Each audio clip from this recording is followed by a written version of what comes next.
Halo semuanya, jumpa lagi di YouTube channel Kelas Akuntansi. Pada video kali ini saya akan membahas mengenai cara menentukan apakah sebuah akun masuk ke kolom debit ataukah masuk ke kolom kredit.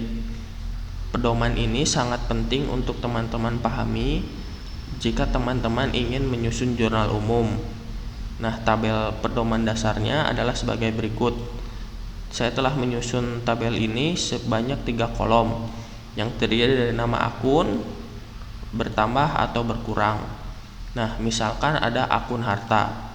Akun harta ini ada bermacam-macam, ada harta tetap, ada harta lancar. Yang termasuk harta lancar misalnya kas, piutang, perlengkapan, dan harta tetap misalnya tanah, peralatan, mobil, dan lain-lain. Nah, misalkan teman-teman menemui contoh soal yang berupa harta. Nah, akun harta ini jika bertambah kita letakkan di debit, jika berkurang kita letakkan di kredit. Sebaliknya dengan akun utang ini jika bertambah kita letakkan di kolom kredit, jika berkurang kita letakkan di kolom debit. Lalu ada modal yang jika bertambah kita letakkan di kredit dan jika berkurang kita letakkan di debit. Lalu ada akun pendapatan yang jika bertambah kita letakkan di kredit dan jika berkurang kita letakkan di debit. Lalu yang terakhir ada akun beban yang jika bertambah kita letakkan di debit dan jika berkurang kita letakkan di kredit. Untuk lebih memahaminya, kita langsung mulai saja analisisnya. Nah, misalkan yang pertama, Adi menyetorkan uang senilai sekian rupiah sebagai modal awal. Nah, berarti yang bertambah di sini adalah akun yang terlibat di sini adalah kas dan juga modal. Kas atau uang yang disetorkan Adi untuk mendirikan perusahaannya sebagai modal awal. Nah, kas yang bertambah, lalu modal yang juga bertambah. Nah, kas dan modal ini, kalau kas termasuk ke akun harta. Lalu modal masuk ke akun modal. Nah, lalu kita tulis lagi kas, modal. Nah, kan di sini kas, dalam hal ini akun harta yang bertambah kita letakkan di kolom debit. Maka kita tulis debit. Lalu modal yang jika bertambah kita letakkan di kolom kredit. Nah, jadi kita letakkan di kolom kredit seperti itu. Lalu ada yang kedua, dibeli perlengkapan secara tunai seharga senilai rupiah.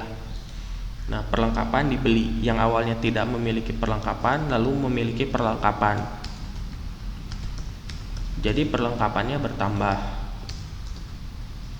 Nah, dibeli tentu saja dalam hal ini secara tunai tentu saja menggunakan uang. Jadi kita tulis kas. Kas jika digunakan kan berkurang. Kita letak di sini berkurang. Nah, perlengkapan ini masuknya ke akun harta dan kas pun masuknya ke akun harta.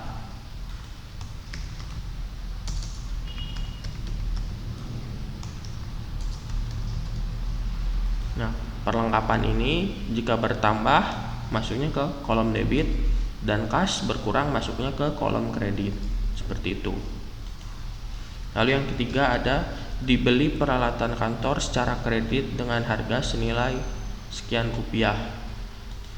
Dibeli peralatan kantor. Jadi peralatan dalam hal ini bertambah, maksudnya dari yang awalnya tidak memiliki peralatan jadi memiliki peralatan secara kredit.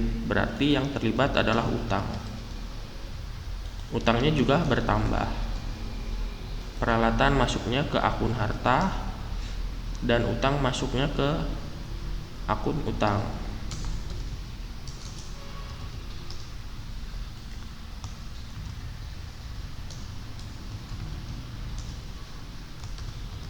Nah, peralatan yang bertambah kita letakkan di kolom debit. Peralatan masuk ke akun harta kita letakkan debit. Lalu utang yang bertambah kita letakkan di kolom kredit. Selanjutnya yang keempat, diterima pendapatan sebesar senilai sekian rupiah dari pelanggan. Nah, menerima pendapatan berarti menambah kas perusahaan. Menambah kas bertambahkan, lalu kas ini masuknya ke akun harta. Nah, pasangannya adalah pendapatan. Nah, pendapatan ini jika bertambah kita letakkan di kredit. Ini masuknya ke pendapatan. Lalu di sini kita tulis kas pendapatan. Kas masuk ke kolom debit, bertambah. Pendapatan yang bertambah masuk ke kolom kredit. Lalu yang nomor 5, dibayar beban listrik dan air sebesar sekian rupiah. Nah, beban listrik dan air. Lalu pasangannya adalah kas karena menggunakan uang membayarnya. Beban listrik bertambah, kasnya perusahaan untuk membayar listrik berkurang. Beban masuk ke akun beban, kas masuk ke akun harta. Jadi beban listrik dan air sama kas. Beban listrik bertambah, kita masukkan kolom debit, dan kas yang berkurang kita masukkan ke kolom kredit. Sekian pembahasan mengenai cara menentukan apakah sebuah akun masuk ke kolom debit ataukah masuk ke kolom kredit. Semoga video ini bermanfaat untuk teman-teman yang belajar akuntansi.